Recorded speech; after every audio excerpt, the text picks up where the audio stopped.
She went to Vivian Hale. She told herself it was the honest course, and it was. But Esme was too rigorous a person to let a flattering motive stand unexamined. And beneath the honesty, she found a colder calculation that she respected more.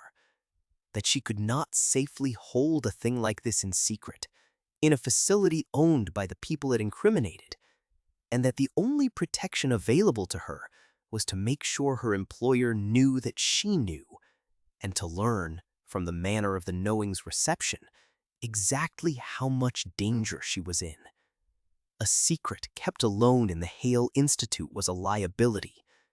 A secret shared with the one person who could not afford to have her vanish without questions being asked was, paradoxically, a kind of shield.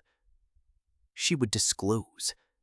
The only remaining question was how, and that question, she would discover, was the whole of it. She requested the meeting in the glass room above the sub-level, and Vivian came alone, which Esme noted, and sat across the white table with her hands folded and her unreadable courtesy intact, and waited. And Esme, who had rehearsed a dozen careful framings, abandoned all of them and simply told her. She laid out the corpus the way she would have presented a decipherment to a faculty. The recurring glyphs, the systematic avoidance, the figure she had tagged the drowned one, and the act the entire symbolic economy of 19 years had organized itself around concealing and confessing at once that the foundation of the Hale fortune had been taken from another, a true author erased from all record, who had been ruined and drowned by Cassius Hale's hand or design, and whose death the magnate's sleeping mind had been confessing to the dark every night since the coma closed on him. She did not soften it. She watched the daughter's face as she said it, with the same cold attention she gave the glyphs, because the daughter's face was now the most important text in the building.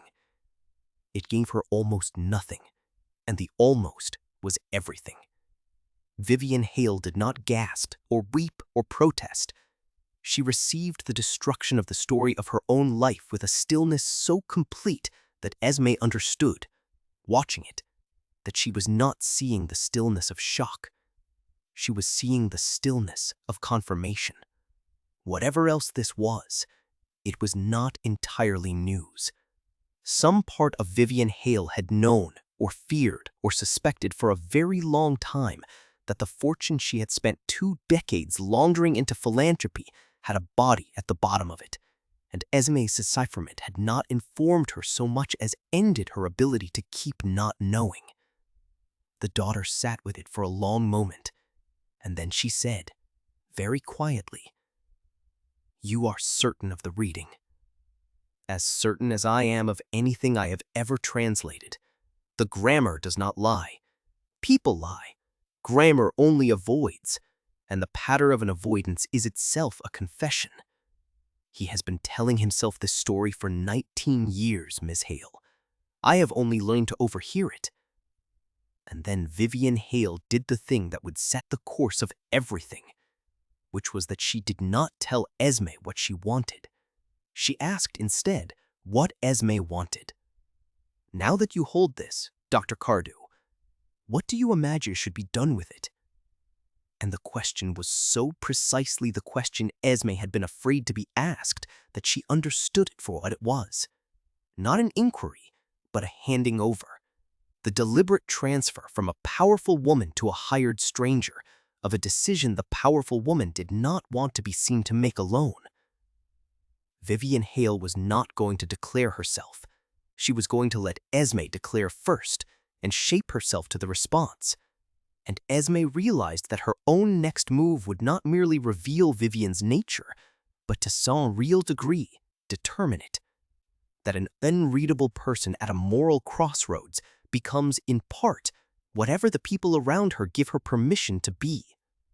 So the choice was hers after all, and it was sharper for being unexpected, and she felt it open into 2 roads that led to 2 different women.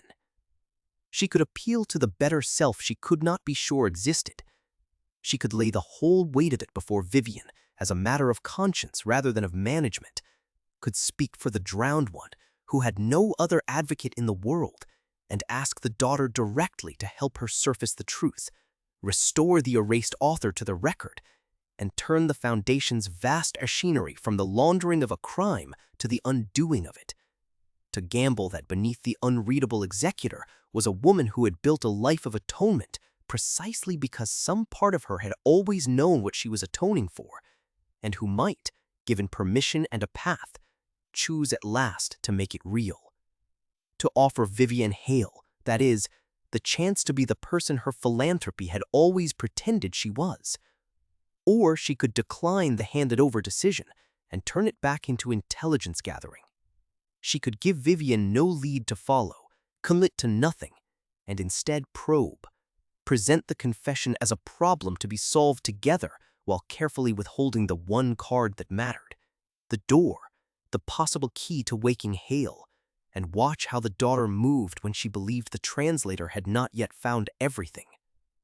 To learn, before she trusted, whether Vivian's instinct when handed her father's buried crime was to exhume it or to deepen the grave, and to keep, in reserve, for knowledge that might save the drowned one, or save herself, until she knew which of the two women across the table she was actually dealing with.